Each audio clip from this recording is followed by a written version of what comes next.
മഹാലക്ഷ്മി സീരിയലിൻ്റെ പുതിയൊരു എപ്പിസോഡിൻ്റെ promo review വിശേഷങ്ങളിലേക്ക് എല്ലാവർക്കും സ്വാഗതം. അങ്ങനെ നമ്മളുടെ കണ്ണനും മാർക്കോയും കൂടെ കൂടി ആ ഒരു അയ്യപ്പ ക്ഷേത്രത്തിൽ വരുമ്പം അതിൻ്റെ ഉള്ളിലായിട്ട് ആ ഒരു അമ്മ ഇരിക്കുന്നുണ്ട്.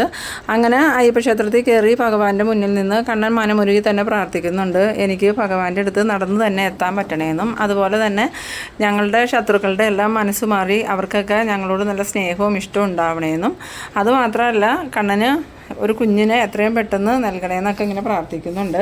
ആ സമയത്ത് നമ്മളുടെ മാർക്കോയാണെങ്കിൽ കണ്ണൻ സാറ് ഇവിടെ നിന്ന് പ്രാർത്ഥിക്കുക, ഞാനിപ്പോൾ വരാമെന്ന് പറഞ്ഞ് അകത്തേക്ക് കയറി പോകുന്നുണ്ട്. അന്നേരം കണ്ണൻ ചോദിക്കുന്നുണ്ട്, നീ അങ്ങോട്ടാ മാർക്കോ പോകണമെന്ന് ചോദിക്കുമ്പോൾ ഞാനിപ്പോൾ വരാം കണ്ണൻ സാറ് ആ സമയം കൊണ്ട് പ്രാർത്ഥിച്ചോ എന്നും പറഞ്ഞ് അകത്തേക്ക് കയറി പോകുമ്പം അവിടെ ആ ഒരു അമ്മ ഇരിക്കുന്നുണ്ട്. ആ അമ്മ മാർക്കോയെ കണ്ടതും പറയുന്നുണ്ട്, മോനെ കണ്ണൻ മോൻ വലിയ പ്രതിസന്ധിയിലാണ്, മോനെ കൊല്ലാനായിട്ട് ആളുകൾ ഒരുങ്ങിക്കഴിഞ്ഞു, അതുകൊണ്ട് എപ്പോഴും മോൻ്റെ കൂടെ ഉണ്ടാവണം, ആ മോൻ്റെ രക്ഷയ്ക്ക് വേണ്ടിയിട്ടാണ് മോനെ ഞാൻ നിയോഗിച്ചേക്കണേന്ന്. ആ സമയത്ത് മാർക്ക് പറയുന്നുണ്ട്, അതൊന്നും ഓർത്ത് അമ്മ വിഷമിക്കണ്ട, കണ്ണൻ സാറിൻ്റെ കൂടെ ഞാൻ ഉണ്ടാവും, അതുമാത്രമല്ല വേറെ 2-3 പേരും കൂടി ഉണ്ട്, അതുകൊണ്ട് അമ്മ അതൊന്നും ഓർത്ത് ടെൻഷനാവേണ്ട കാര്യമില്ല. എന്തായാലും അമ്മ തന്ന വേലും കാര്യങ്ങളൊക്കെ എൻ്റെ നെഞ്ചോട് ചേർത്ത് ഞാൻ വച്ചിരിക്കുന്നത്, അതുകൊണ്ട് ഞങ്ങളെ ആർക്കും ദ്രോഹിക്കാനൊന്നും പറ്റില്ല അമ്മയെന്ന്. ആ സമയം ആ അമ്മ പറയുന്നുണ്ട്, ശത്രുക്കൾ പ്രബലരാണ്, അവർ ഓരോ ദിവസം ചെല്ലുന്തോറും കണ്ണൻ മോൻ്റെ ഭാര്യയും അപായപ്പെടുത്താൻ വേണ്ടി ഓരോ പ്ലാനുകൾ ആസൂത്രണം ചെയ്തുകൊണ്ടിരിക്കുക. എന്തായാലും നിങ്ങൾക്ക് കൂട്ടിനായിട്ട് അയ്യപ്പ ഭഗവാൻ ഉണ്ടാവും, ആ കാര്യത്തിൽ പേടിക്കുമൊന്നും വേണ്ട. ആ സമയം മാർക്കോ പറയുന്നുണ്ട്, എന്നെ കൊന്നിട്ടല്ലാതെ അവർക്ക് ആർക്കും കണ്ണൻ സാറിനെ ഒന്നും ചെയ്യാൻ പറ്റില്ല, അതുകൊണ്ട് അമ്മ അതൊന്നും ഓർത്ത് ടെൻഷനാവണ്ട, എന്തായാലും മോന് ഈ ഒരു വെള്ളി രൂപ കയ്യിൽ വെച്ചോ എന്നും പറഞ്ഞുകൊണ്ട് ആ അമ്മ താലത്തിൽ നിന്നും ഒരു വെള്ളി രൂപ എടുത്ത് മാർക്കോയുടെ കൈ കൊടുക്കുന്നുണ്ട്. ആ സമയത്ത് മാർക്കോയാണെങ്കിൽ ആ വെള്ളി രൂപ സ്വീകരിച്ചിട്ട് അമ്മയുടെ കാല് തൊട്ട് വന്ദിക്കുന്നുണ്ട്. ആ സമയത്താണെങ്കിൽ അമ്മ 2 കൈയും മാർക്കോയുടെ തലയിൽ വെച്ച് അനുഗ്രഹിക്കുന്നുണ്ട്. സമയം നമ്മളുടെ കണ്ണനാണെങ്കിൽ പ്രാർത്ഥനയൊക്കെ കഴിഞ്ഞിട്ട് ഈ മാർക്കോ എവിടെ പോയി അവനെ കാണുന്നില്ലല്ലോ എന്നിങ്ങനെ വിചാരിച്ച് നിൽക്കുന്ന സമയത്ത് മാർക്കോ അങ്ങോട്ട് വരുന്നുണ്ട്. എന്നിട്ട് കണ്ണനോട് ചോദിക്കുന്നുണ്ട്, കണ്ണൻ സാറിൻ്റെ പ്രാർത്ഥനയൊക്കെ കഴിഞ്ഞോ എന്ന് ചോദിക്കുമ്പോൾ, ഉവ്വ മാർക്കോ, നീ ഇത് എവിടെ പോയേക്കുമായിരുന്നു എന്ന് ചോദിക്കണം. ഇല്ല കണ്ണൻ സാറേ, എനിക്കൊരാളെയും കൂടി കാണാനുണ്ടായിരുന്നു, അതിന് വേണ്ടി ഞാനൊന്ന് അകത്ത് വരെ പോയതാ, എന്തായാലും നമുക്ക് പോകാം, ഇനിയിപ്പോൾ മല ചവിട്ടിയിട്ട് വന്നിട്ട് ഒന്നും കൂടി നമുക്കിവിടെ വരണം, എന്തായാലും വാ പോകാമെന്നും പറഞ്ഞ് കണ്ണനെ വിളിച്ചുകൊണ്ട് കാറി കയറി പോകുന്നുണ്ട്. ഇതേസമയം നമ്മളുടെ മഹാലക്ഷ്മി ആണെങ്കിൽ അനന്തുവിൻ്റെ വീട്ടിലോട്ട് പോയേക്കാണ്.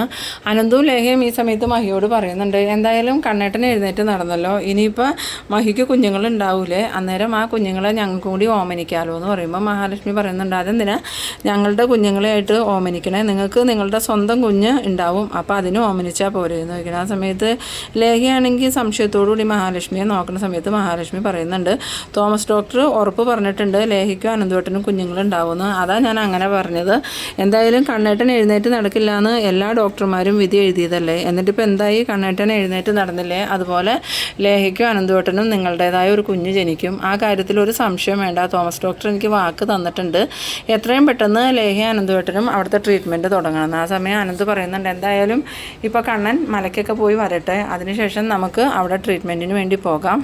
എന്നാൽ അത് മതി, അപ്പോൾ നമ്മൾ പോയി ട്രീറ്റ്മെൻറ്റൊക്കെ കഴിഞ്ഞിട്ട് നമുക്ക് റിയാസിൻ്റെ അടുത്തേക്കൊക്കെ ജർമ്മനിക്ക് പോകണം എന്നൊക്കെ പറഞ്ഞ് അവരിങ്ങനെ നിൽക്കുന്നുണ്ട് കേട്ടോ. ഇതേസമയം നമ്മളുടെ മാർക്കോയും കണ്ണനും കൂടി അങ്ങോട്ട് വരുന്നുണ്ട്. കണ്ണൻ വന്നതും കാറിൽ നിന്ന് ഇറങ്ങി നടന്നു എന്നെ കാണുമ്പം അനന്ത് പറയുന്നുണ്ട്, എത്ര വർഷങ്ങളായി ഇവനിങ്ങനെ ഒന്ന് നടന്ന് കാണണമെന്ന് ഞാനും എൻ്റെ സുഹൃത്തുക്കളും ആഗ്രഹിക്കുന്നു, എന്നിട്ട് മഹാലക്ഷ്മി വേണ്ടി വന്നു അവനെ ഈ ഒരു അവസ്ഥയിലേക്ക് കൊണ്ടുവരാൻ. ആ സമയത്ത് മഹാലക്ഷ്മി പറയുന്നുണ്ട്, അതൊക്കെ ഓരോരുത്തരുടെ ദൈവനിശ്ചയ അനന്തുവേട്ട, അത് ആരുടെയും കുറ്റം കൊണ്ടൊന്നുമല്ല, ദൈവങ്ങളുടെ തീരുമാനം എങ്ങനെയായിരുന്നു, അതാ ഞാൻ ജീവിതത്തിലേക്ക് വന്നതിന് ശേഷം കണ്ണേട്ടന് ഇങ്ങനെ മാറ്റങ്ങളൊക്കെ സംഭവിച്ചത്. ആ സമയത്ത് ലേഖ പറയുന്നുണ്ട്, അത് കൊണ്ടൊന്നും അല്ല മഹി, അവരാ മരുന്ന് മാറ്റി കൊടുക്കാതിരുന്നെങ്കിൽ കണ്ണേട്ടൻ പണ്ടേ എഴുന്നേറ്റ് നടന്നേനേന്ന്. ആ സമയം അനന്ത് പറയുന്നുണ്ട്, എന്തായാലും ഇപ്പോൾ കണ്ണനെ എഴുന്നേറ്റ് നടന്നല്ലോ, ഇനിയിപ്പോൾ ഇത് അവരെങ്ങും അറിഞ്ഞിട്ടുണ്ടെങ്കിൽ അവരെങ്ങനെ പ്രതികരിക്കുമെന്നൊന്നും പറയാൻ പറ്റില്ല. അവരങ്ങനെ സംസാരിച്ച് നിൽക്കുന്ന സമയത്ത് കണ്ണനും മാർക്കോയും കൂടി അവരുടെ അടുത്തേക്ക് വന്നിട്ട്, നിങ്ങൾ എന്തായി സംസാരിക്കണേന്ന് ചോദിക്കുമ്പോൾ, ഞങ്ങൾ നിന്നെക്കുറിച്ച് തന്നെയാണ് സംസാരിച്ചത്, അന്ന് നിൻ്റെ രണ്ടാനമ്മയും അവരുടെ ആങ്ങളെയും കൂടി മരുന്ന് മാറ്റി തന്നില്ലായിരുന്നെങ്കിൽ നീ പണ്ടേ എഴുന്നേറ്റ് നടക്കുമായിരുന്നു എന്ന് പറഞ്ഞതാണ്. ആ സമയം മാർക്കോ പറയുന്നുണ്ട്, അതിനെല്ലാം ഒരു ദൈവനിശ്ചയമുണ്ട് സാറേ, അതുകൊണ്ട് ദൈവങ്ങളുടെ തീരുമാനം ഇങ്ങനെയായിരുന്നു, അതാ കണ്ണൻ സാറ് എഴുന്നേറ്റ് നടക്കാതിരുന്നത്. ഇപ്പോൾ കണ്ണൻ സാറ് നല്ലോണം നടക്കണ ആളായിരുന്നെങ്കിൽ ഒരിക്കലും മഹാലക്ഷ്മി കണ്ണൻ സാറിൻ്റെ ഭാര്യ ആവില്ലായിരുന്നു, ആ സ്വാധീനം കൊണ്ട് കണ്ണൻ സാറിൻ്റെ വിവാഹം ആ രണ്ടാനമ്മയും അമ്മാവനും കൂടി നടത്തിയേനെന്ന്. ആ സമയത്ത് അനന്ത് പറയുന്നുണ്ട്, അത് നേരെ മാർക്കോ പറഞ്ഞത്, എന്തായാലും ആ സ്വാതിയെ വിവാഹം കഴിക്കണേക്കാളും ഭേദം ആത്മഹത്യ ചെയ്യണേ നല്ലതെന്ന്. അങ്ങനെ അവർ സംസാരിച്ച് നിൽക്കുന്നുണ്ട് കേട്ടോ. പിന്നീട് കാണിക്കുന്നത് നമ്മളുടെ പ്രതാപനെയും പ്രതാപൻ്റെ അമ്മേനെയാണ്. പ്രതാപൻ പ്രതാപൻ്റെ അമ്മയോട് പറയുന്നുണ്ട്, ഈ പ്രാവശ്യം കണ്ണൻ്റെ കാര്യത്തിലൊരു തീരുമാനമാവും അമ്മയെന്ന്. അന്നേരം പ്രതാപൻ്റെ അമ്മ പറയുന്നുണ്ട്, അങ്ങനെ നീ ഒരുപാടായിട്ട് പ്രതീക്ഷിക്കുകയൊന്നും വേണ്ട. ഇത്രയും നാൾ നമ്മൾ പല കാര്യങ്ങളും പ്രതീക്ഷിച്ചു, അതൊന്നും നടന്നിട്ടില്ല. വിജയം എപ്പോഴും കണ്ണനും മഹാലക്ഷ്മിക്കും. അപ്പോൾ അത് വേറെ ഒന്നും കൊണ്ടുമല്ല, ആ അയ്യപ്പ ഭഗവാൻ ആ മഹാലക്ഷ്മിയുടെ കയ്യിലാണ്. അതൊന്നുമില്ല അമ്മ, ഇപ്പം നമ്മളും ആ സീമന്തിനെയൊക്കെ വേറെ അയ്യപ്പ ഭഗവാനെ പോയി കണ്ട് അവർക്കെതിരെയുള്ള എല്ലാ വഴിപാടുകളും കഴിച്ചില്ലേ. അതുകൊണ്ട് തന്നെ ഇനി അയ്യപ്പ ഭഗവാന്റെ ശക്തി അവൾക്ക് കിട്ടുമൊന്നുമില്ല, നമുക്കേ കിട്ടുള്ളൂ. അതുകൊണ്ട് തന്നെ അമ്മ ഉറപ്പിച്ചോ, ഈ പ്രാവശ്യം കണ്ണൻ മലയ്ക്ക് പോയാൽ തിരിച്ചു വരില്ല എന്ന്. ആ സമയത്ത് പ്രതാപൻ്റെ അമ്മ പറയുന്നുണ്ട്, അതെങ്ങനെയാണ് പ്രതാപ, ആ മാർക്കോയൊക്കെ കൂടെയില്ലേ എന്ന് വയ്ക്കുമ്പം ആദ്യം തന്നെ ഗുണ്ടകൾ തീർക്കാൻ പോകുന്നത് മാർക്കോയും സാഗറിനെ, അതിനുശേഷമേ കണ്ണനെ ഉന്നം വയ്ക്കുള്ളൂ. അപ്പോൾ പിന്നെ കണ്ണനെ രക്ഷിക്കാൻ ആരും ഉണ്ടാവില്ല. ആ സമയത്ത് പ്രതാപൻ്റെ അമ്മ പറയുന്നുണ്ട്, ആരും ഇല്ലെങ്കിൽ ചിലപ്പോൾ അയ്യപ്പ ഭഗവാൻ നേരിട്ട് വന്നാണെങ്കിലും അവനെ രക്ഷിക്കാനാണ് സാധ്യത. എന്തായാലും നീ ഇതിൽ ഒരുപാട് പ്രതീക്ഷയൊന്നും വെക്കണ്ട. അന്നേരം പ്രതാപൻ പറയുന്നുണ്ട്, എനിക്കങ്ങനെ വലിയ പ്രതീക്ഷയൊന്നുമില്ല, എന്നാലും മേഘന് നല്ല പ്രതീക്ഷയുണ്ട്. മേഘൻ ഇപ്പോൾ കൊണ്ടുവന്നിരിക്കുന്നത് ഇവിടെയുള്ള ഗുണ്ടകളെ ഒന്നുമല്ല, പുറത്തുനിന്ന് ഏതോ ഗുണ്ടകളെ കൊണ്ടുവന്നിരിക്കുന്നത്, അതും രാഷ്ട്രീയ കൊലകളൊക്കെ നടത്തുന്ന ഗുണ്ടകൾ.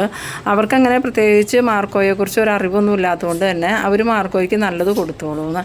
പിന്നീട് കാണിക്കുന്നത് നമ്മളുടെ കർണേനെയും അതുപോലെ ഉണ്ണീനെയും ദുർഗേനെയൊക്കെയാണ്. കരുണ പറയുന്നുണ്ട്, എന്തായാലും മേഘേട്ടൻ അടുത്ത പ്ലാൻ ഒരുക്കിയിട്ടുണ്ട്, കണ്ണേട്ടൻ മലയ്ക്ക് പോയി കഴിഞ്ഞാൽ തിരിച്ചു വരാതിരിക്കാനുള്ള. ആ സമയം ദുർഗ പറയുന്നുണ്ട്, അതെങ്ങനെയാടി മോളെ, അവൻ്റെ കൂടെ ആ സാഗറും മാർക്കോയും എല്ലാവരും ഇല്ലേ, പിന്നെ എങ്ങനെ അവനെ കൈകാര്യം ചെയ്യാനാന്ന് വയ്ക്കുമ്പം ഈ ഗുണ്ടകൾ ആദ്യം തന്നെ ആ മാർക്കോയെ തീർത്താൽ മതി. മാർക്കോയെ തീർത്ത് കഴിഞ്ഞാൽ പിന്നെ ഗുണ്ടകളെ എതിർക്കാനുള്ള ശക്തിയൊന്നും സാഗറിന് ഉണ്ടാവില്ല. പിന്നെ സാഗറിനെയും തീർക്കാം. സാഗറിനെ തീർക്കുന്നത് കൊണ്ട് നമുക്ക് രണ്ട് ഗുണമുണ്ട്. മഞ്ജു തിരിച്ചു മേഘേട്ടൻ്റെ ജീവിതത്തിലേക്ക് വരുകയും ചെയ്യും, ആ സാഗറിനെ കൊണ്ടുള്ള ശല്യം ഒഴിവാകും. പിന്നെ അയാളെ തീർത്ത് കഴിഞ്ഞാൽ പിന്നെ അയാളുടെ സ്വത്തുക്കളെല്ലാം നമുക്കല്ലേ, മഹാലക്ഷ്മിയെ ഒരു ബുദ്ധിമുട്ടും ഇല്ലാതെ നമുക്കിവിടുന്ന് ഒഴിവാക്കാനും പറ്റുമെന്ന്. ആ സമയത്ത് ഉണ്ണി പറയുന്നുണ്ട്, ഇതെല്ലാം വെറും വ്യാമോഹം മാത്രമാണെന്നാണ് എനിക്ക് തോന്നുന്നത്. ഇതിനു മുമ്പ് എത്ര പ്രാവശ്യം നമ്മളവരെ കൊല്ലാൻ നോക്കി, അതിനെല്ലാം തിരിച്ചടി കിട്ടിയത് നമുക്ക് തന്നെയാണ്. അതുകൊണ്ട് ഇനിയെങ്കിലും ഈ മരണക്കളി നിർത്തണതായിരിക്കും എല്ലാവർക്കും നല്ലത്. ആ സമയത്ത് ദുർഗ ചോദിക്കുന്നുണ്ട്, ആ എന്താടാ ഉണ്ണി നീ ഇങ്ങനെ പറയണത്, മേഘനും കർണമോളുടെ അച്ഛനെല്ലാം ഈ കണ്ണനെയും മഹാലക്ഷ്മിയെയും കൊല്ലാൻ തന്നെയല്ലേ നോക്കണേ, നീ എന്താ ഇപ്പോൾ സ്വഭാവം മാറ്റി പറയണേന്ന് ചോദിക്കുമ്പോൾ ഞാൻ സ്വഭാവം മാറ്റിയതൊന്നുമല്ല. ഇതിനു മുമ്പ് അവരെ കൊല്ലാൻ നോക്കിയിട്ട് അമ്മാവനാണ് ഇപ്പോൾ വീൽ ചെയറിലാണ് ജീവിക്കണേ. അതുമാത്രമല്ല, അവരെയും അയാളെയും കൊല്ലാൻ നോക്കിയിട്ട് പോയത് കർണയുടെ കുഞ്ഞാ. അതുകൊണ്ട് ഇനി ഇതുപോലത്തെ കടുങ്കൈക്കൊന്നും നിൽക്കണ്ടെന്നാണ് ഞാൻ പറഞ്ഞത്. അവർക്ക് എന്തൊക്കെയോ ദൈവിക ശക്തികളുണ്ട്. അതിപ്പോൾ നമുക്ക് പല പ്രാവശ്യം ബോധ്യമായതല്ലേ. അന്ന് തന്നെ അവരുടെ ആ അയ്യപ്പ വിഗ്രഹം കളയാൻ പോയ ഇവളുടെ അച്ഛനും മുത്തശ്ശിക്കും എന്താ സംഭവിച്ചാൽ അവർ ഹോസ്പിറ്റലിലായി. വിഗ്രഹമാണെങ്കിൽ നേരെ തിരിച്ചിങ്ങോട്ട് വരുകയും ചെയ്തു. അത് ശരിയാ മോളെ, ഇവൻ പറയണേലും കുറേ കാര്യമുണ്ട്. എന്തായാലും നമ്മൾ എന്ത് ചെയ്യുമ്പോഴും നോക്കിയും കണ്ടും വേണം മുന്നോട്ട് നീങ്ങാൻ, ഇല്ലെങ്കിൽ തിരിച്ചടി കിട്ടുന്നത് നമുക്ക് തന്നെയായിരിക്കുമെന്ന്. പിന്നീട് കാണിക്കുന്നത് നമ്മളുടെ കണ്ണനെ, മാർക്കോയെ, അനന്തുവിനെ, ലേഖനെയൊക്കെയാണ്.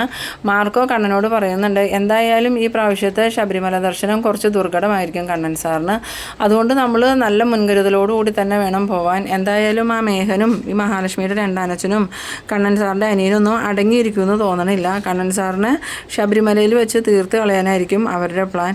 ആ സമയം മഹാലക്ഷ്മി പറയുന്നുണ്ട്, ഞാൻ അമ്പലത്തിൽ വെച്ച് എപ്പോഴും കാണാറുള്ള ആ ഒരു അമ്മയില്ലേ, ആ അമ്മയും എന്നോട് അത് തന്നെയാണ് പറഞ്ഞത്, കണ്ണൻ്റെ പോക്കിൽ തടസ്സങ്ങൾ ഉണ്ടാവുമെന്ന്. എന്തായാലും ഈ പ്രാവശ്യം 4-5 ദിവസവും കൂടി കണ്ണേട്ടന് കഷ്ടകാലം തന്നെയാണ്.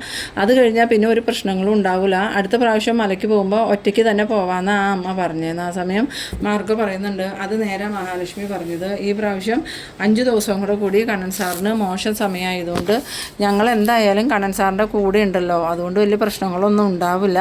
ഇനിയിപ്പോൾ സഹായത്തിന് ആരെങ്കിലും വേണമെങ്കിൽ അതും നമുക്ക് ഏർപ്പാട് ചെയ്യാമെന്ന്. ആ സമയം കണ്ണൻ പറയുന്നുണ്ട്, അതൊന്നും വേണ്ടടാ മാർക്കോ, എന്തായാലും നമ്മൾ ഭഗവാനെ കാണാനല്ലേ പോണേ, ഭഗവാനെ കാണാൻ പോകുന്നവരെ കൃത്യമായിട്ട് അവിടെ എത്തിക്കേണ്ട ഉത്തരവാദിത്തം ഭഗവാനില്ലേ, അതോർത്ത് എനിക്ക് വലിയ ടെൻഷനൊന്നുമില്ല. എന്തായാലും ഞാൻ ഉറപ്പായിട്ടും നട കയറി ഭഗവാന്റെ മുന്നിൽ എത്തിയിരിക്കും. ആ സമയത്ത് അനന്ത് പറയുന്നുണ്ട്, എന്തായാലും നീ ഒന്ന് സൂക്ഷിക്കുന്നത് നല്ലതാടാ കണ്ണ, നിൻ്റെ രണ്ടാനമ്മയും ഈ മഹിയുടെ രണ്ടാനച്ചനും അതുപോലെ അനിയനും മേഘനൊന്നും അടങ്ങിയിരിക്കൂല.